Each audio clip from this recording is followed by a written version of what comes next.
एक प्रार्थना है जिसको हम कहते हैं संग प्रार्थना। क्या है? नमस्ते सदा वत्सले मात्र। जिन लोगों को पता है उसका अर्थ भी पता, इसलिए जो उनको पता है उनको हम बताना भी नहीं चाहते उसका क्या क्या अर्थ है। लेकिन इतनी बढ़िया प्रार्थना है, आप बताइए ये भारत के सभी स्कूलों में सुबह सुबह इसको गाना चाहिए कि नहीं गाना? जोर से बताइए जरा, आवाज और जोर से। ये नमस्ते सदा वत्सले मातृभूमि भारत के सभी प्राइमरी स्कूलों में अनिवार्य रूप से शुरू करना चाहिए कि नहीं? ये नमस्ते सदा वत्सले मातृभूमि उत्तर से दक्षिण पूरब से पश्चिम तक सभी स्कूलों में अनिवार्य करना चाहिए कि नहीं करना चाहिए? अब कुछ लोग कहेंगे ये तो संस्कृत में है, तो संस्कृत क्यों अनिवार्य करना चाहिए? भारत के संविधान का आर्टिकल 351 कहता है भारत के सभी नागरिकों को हिंदी और संस्कृत लिखना पढ़ना बोलना आना चाहिए। मैं कह रहा हूं बाकी कुछ ना आए, अरे कम से कम प्रार्थना तो आनी चाहिए। नमस्ते सदा वत्सले मातृभूमि प्रार्थना आएगी, बच्चों में संस्कार आएगा, राष्ट्र के प्रति समर्पण आएगा, समाज के प्रति समर्पण आएगा, आपस में फ्रेटर्निटी बढ़ेगी, आपस में इक्वलिटी आएगी। जो संविधान का गोल है equality, justice, liberty, fraternity, unity, national integration, वास्तव में ये संविधान का जो गोल है ये इस प्रार्थना में समाहित किया गया है। इसलिए मैं कहता हूं बाकी जगह बाद में शुरुआत होगी, इसकी शुरुआत गोरखपुर से कर देनी चाहिए और सरकारी स्कूल में बाद में होगा। कम से कम प्राइवेट स्कूल के जितने मालिक हैं, प्राइवेट स्कूल के जितने मैनेजमेंट के लोग हैं, जितने मैनेजर हैं, वो अपने स्कूलों में लागू कर सकते हैं, कहीं कोई दिक्कत ही नहीं है। और अगर कोई विरोध करे कि नहीं मेरा बच्चा नहीं गाएगा, उसको हमारे पास ले आना, हम बताएंगे उसको क्यों गाएगा। ये भारत का संविधान कहता है राष्ट्रभक्ति, राष्ट्र प्रेम, राष्ट्र समर्पण, राष्ट्र प्रथम की भावना बच्चों में कूट कूट के भरी जानी चाहिए। और वो भावना आएगी जब लोग वंदे मातरम गाएंगे और नमस्ते सदा वत्सले मातृभूमि गाएंगे। इसलिए हम तो कहते हैं सरकार जब करेगी सब करेगी, प्राइवेट स्कूल में शुरू कर दीजिए। और आज एक निवेदन करके जा रहा हूं, किसी बढ़िया यहाँ गोरखपुर के स्कूल में इसको शुरू करिए, उसका वीडियो बना के मुझे भेजिए, उस वीडियो को पूरे देश में फैलाना मेरा काम है, ये मेरी जिम्मेदारी है, मैं पूरे देश में फैलवा दूं।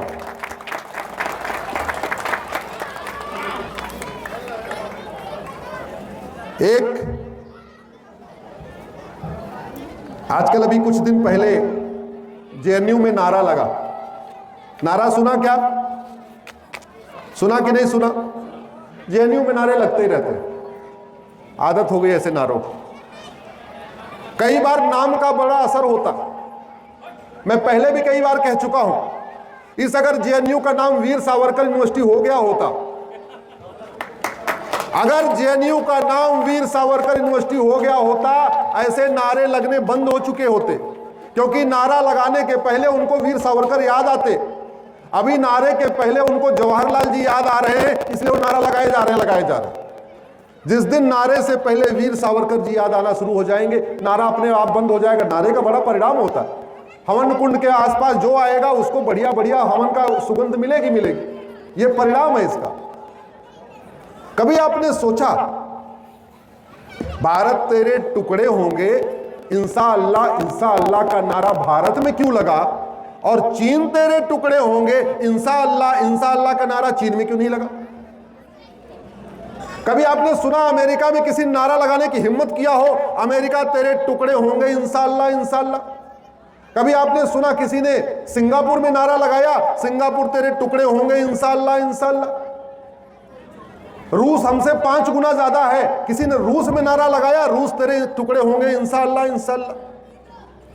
ऑस्ट्रेलिया हमसे 2.5 गुना बड़ा है एरिया वाइज, किसी ने ऑस्ट्रेलिया में नारा लगाया, ऑस्ट्रेलिया तेरे टुकड़े होंगे इंशाअल्लाह? चीन का क्षेत्रफल भी हमसे 3 गुना है, वहां भी किसी की हिम्मत नहीं पड़ती, चीन तेरे टुकड़े होंगे इंशाअल्लाह? ब्राजील का क्षेत्रफल हमसे 2.5 गुना ज्यादा है, वहां किसी की हिम्मत नहीं पड़ रही है, ब्राजील तेरे टुकड़े होंगे इंशाअल्लाह? तो भारत में क्यों? क्योंकि राम नीति यहां पे है नहीं। भारत में भगवान श्री राम का मंदिर तो है, लेकिन राम नीति अभी तक लागू नहीं हुई है, और वो राम नीति है भय बिन होए, जोर से बोलिए, भय बिन होए। भारत में नारा इसलिए लगता है कि हां भगवान कृष्ण का मंदिर तो है, लेकिन कृष्ण नीति नहीं लागू हुई, सठे साठ्यम। यह नारा इसलिए भारत में लगता है, हमने अपने पूर्वजों के सिद्धांत को शासन व्यवस्था में लागू नहीं किया, क्योंकि हमारे पूर्वज कहते थे लोहा लोहे को। यह नारा इसलिए लगता है हमने अपने पूर्वजों का सिद्धांत लागू नहीं किया, न रहेगा बांस। वैसे एक बात बता दूं, यह नारा जेएनयू में तो लगता है, लेकिन आजकल यूपी में नहीं लग रहा है। लग रहा है क्या? है किसी की हिम्मत यूपी में? भारत तेरे टुकड़े होंगे इंशाअल्लाह इंशाअल्लाह। ये है भय बिन होए न प्रीत। तो मैं तो ये देख रहा हूं पूरे भारत में अगर राम मंदिर के बाद सबसे पहले किसी ने राम नीति लागू किया है वो बाबा जी ने लागू किया। अगर भारत में कृष्ण नीति वास्तव में कहीं लागू है, सठे साठ्यम समाचरेत, वो आपके बाबा जी ने लागू किया।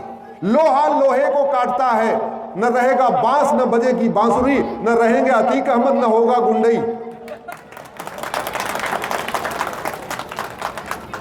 न रहेंगे मुख्तार न होगी गुंडई। यह सिद्धांत कहां से लागू हुआ? अब बाबा जी ने क्यों लागू किया? क्योंकि बाबा सनातनी है, उन्होंने उपनिषद पढ़ा है, वेद पढ़ा है, हमारे महाभारत को पढ़ा है, उनको पता है कृष्ण ने क्या क्या किया। और सत्य और असत्य, हाँ ठीक है, लेकिन सत्य और असत्य से ऊपर है धर्म और अधर्म। आपके घर में कोई एक आदमी आ गया अपनी जान बचाने के लिए, कोई गुंडा उसके पीछे पड़ा हुआ है, आपसे पूछता है ये व्यक्ति आपके घर में है क्या? सत्य तो है कि आपके घर में है, लेकिन धर्म क्या कहता है? जोर से बोलिए। नहीं है। इसका मतलब सत्य और असत्य से ऊपर हो गया। इसलिए हमें धर्म पालन बनना है, हमें धर्म पालक बनना है, हमें धर्म का प्रचार करना है, हमें अपने बच्चों को धार्मिक बनाना है, हमें अपनी बेटियों को धार्मिक बनाना है, हमें अपनी बेटियों को रानी चिन्नप्पा, झांसी की रानी जैसा बलशाली बनाना। पूरी दुनिया में सबसे पहले शस्त्र और शास्त्र, शस्त्र के शास्त्र, सात शास्त्र की शिक्षा बेटियों को जानते कहां दी गई? भारत में। जिस जमाने में बहन बेटियों को पूरी दुनिया में कोई अधिकार नहीं था, उस जमाने में हमारे यहां स्वयंवर व्यवस्था थी। उस जमाने में हमारे यहां शस्त्र और शास्त्र की शिक्षा दी जाती थी। आपको जान के आश्चर्य होगा, रावण ने आक्रमण किया कैकेय नरेश के ऊपर। कैकेय मतलब आज का पाकिस्तान। सोचो वो भी क्या महाबली, क्या उसके पास टेक्नोलॉजी थी, लंका से चलता था और पूरा भारत क्रॉस करते करते और पेशावर पहुंच जाता था। पेशावर में जाके उसने हमला किया कैकेय नरेश पे, और कैकेय नरेश को उसने घायल कर दिया। कैकेय नरेश ने अयोध्या से मदद मांगी राजा दशरथ से। जब तक राजा दशरथ पहुंचते तब तक वो फिर हमला कर रहा था। राजा दशरथ जब गए, उसने राजा दशरथ के ऊपर हमला किया। राजा दशरथ को रावण ने घायल कर दिया, और घायल होने के बाद कैकेय नरेश का सेनापति पहले मारा जा चुका, कैकेय नरेश पहले घायल हो चुके, राजा दशरथ घायल हो गए। आपको जान के आश्चर्य होगा, उस समय कैकेय की सेना की कमान किसने संभाली थी? जोर से बोलिए जरा। रानी कैकेयी ने। उस जमाने में अगर शास्त्र की शिक्षा नहीं थी तो एक बेटी घर में से निकल के वो घोड़े पे बैठ के, रथ के ऊपर बैठ के सेना की कमान कैसे संभाल सकती है? हमें बताया नहीं गया, हमें पढ़ाया नहीं गया। ये बाल विवाह हमारी कुरीति नहीं है। हमारे देश में बाल विवाह था ही नहीं। ये बाल विवाह शुरू हुआ मुगलों के कारण, क्योंकि हमारी बहन बेटियों को उठा लेते थे। ये रात्रि विवाह हमारे देश में होता ही नहीं था।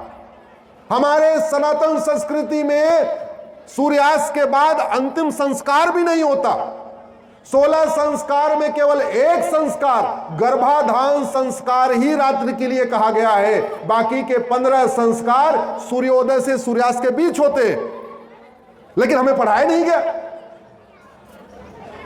महापाप है, रात्रि विवाह महापाप है, लेकिन फिर भी चल रहा है। क्यों? हमारे पूर्वजों ने मजबूरी में उसको शुरू किया, क्योंकि दिन में विवाह होता था, वो वैसी दरिंदे आते थे, बहन बेटियों को उठा लेते थे।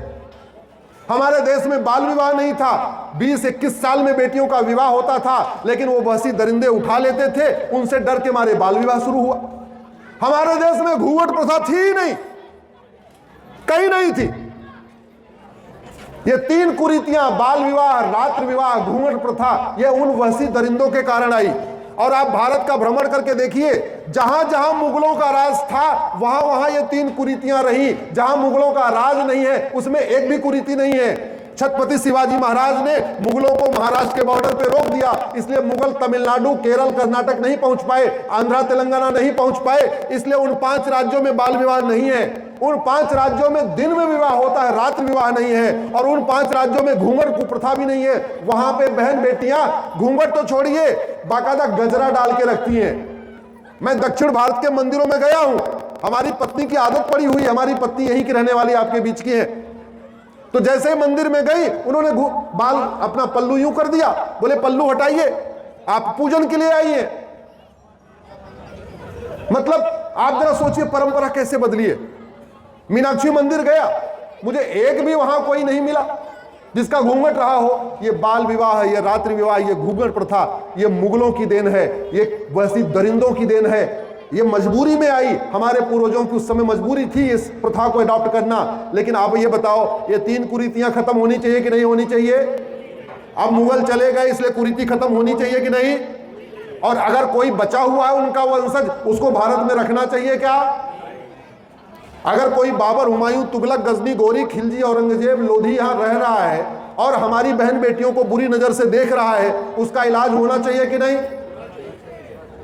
धर्म की, अधर्म का, प्राणियों में विश्व का, तो धर्म की जय हो, सनातन संस्कृति की जय हो, ये व्यवस्था करना हमारा काम है। सनातन संस्कृति के बीच में कोई रोड़ा अटकाए, कोई बाधा उत्पन्न करे, सनातन संस्कृति का कोई अपमान करे, हमारे देवी देवताओं का कोई अपमान करे, हमारे त्योहारों का अपमान करे, हमारी परंपराओं का अपमान करे, उसको दंड देना किसका काम है? शासन का। समाज का काम है धर्म की जय करना, शासन का काम है अधर्म का नाश करना, और अधर्म का नाश किए बिना धर्म की जय नहीं होती। इसलिए समाज अपना काम करे और शासन अपना काम करे। बोले भारत माता की, भारत माता की।